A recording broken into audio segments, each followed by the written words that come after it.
All right, it's time for Peter's Pans and Picks. Joining us is CBS travel editor Peter Greenberg. Peter, I gotta figure out where you get your Wi-Fi card from, because you're on a boat. Where are you in the world? I'm in Shelter Island, New York, sending you greetings from Long Island. Greetings from Chicago. Hello. All right, let's start with the water main break in Atlanta. Caused big issues at the world's busiest airport, even shut down power there.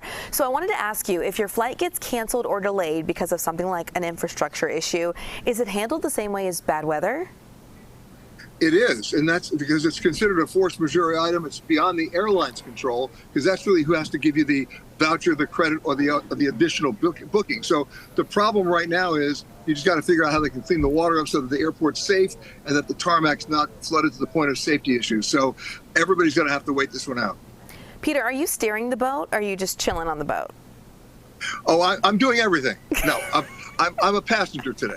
I'm like, Renaissance man. All right, so let's talk about Mount Fuji's selfie problem. One town put up that large black screen to try and say, tourists, stop taking pictures. But then holes were found in the screen, so people are still getting the shots.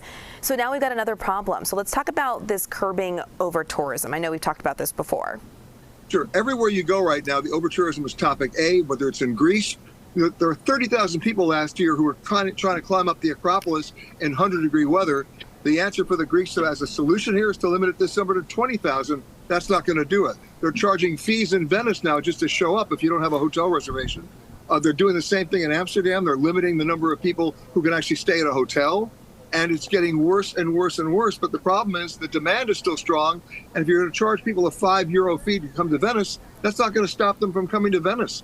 They're even having traffic blocks in Italy on certain highways because people were stopping to take pictures and it was affecting traffic.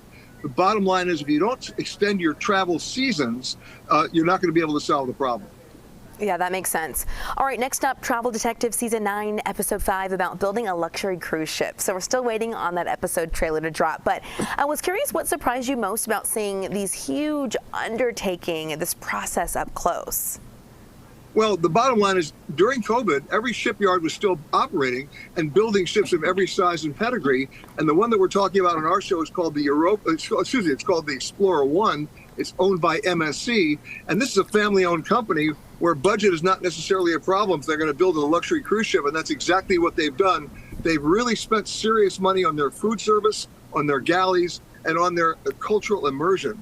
And this is a ship that's going to have a sister ship very soon, and they've entered the market. You're going to see this happening about luxury, tailored, purpose-built ships that are expedition ships that are not the huge, humongous ships that we're seeing with 8,000 passengers and crew, but under 1,000 or 1,200 passengers that can go to ports that other ships can't get into.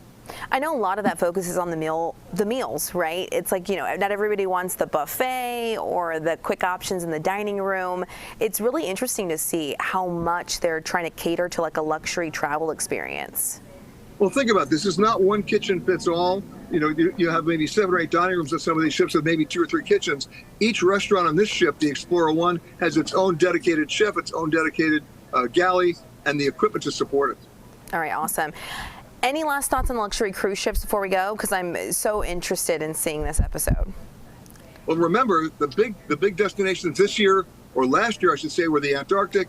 And now this year, it's the Kimberleys. Everybody get out your atlas. The Kimberleys is the northwest coast of Australia, very little explored, but beautiful. A lot of ships are going there, including Silver Sea and Seabourn. You should check it out.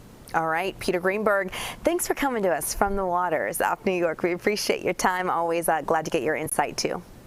You got it.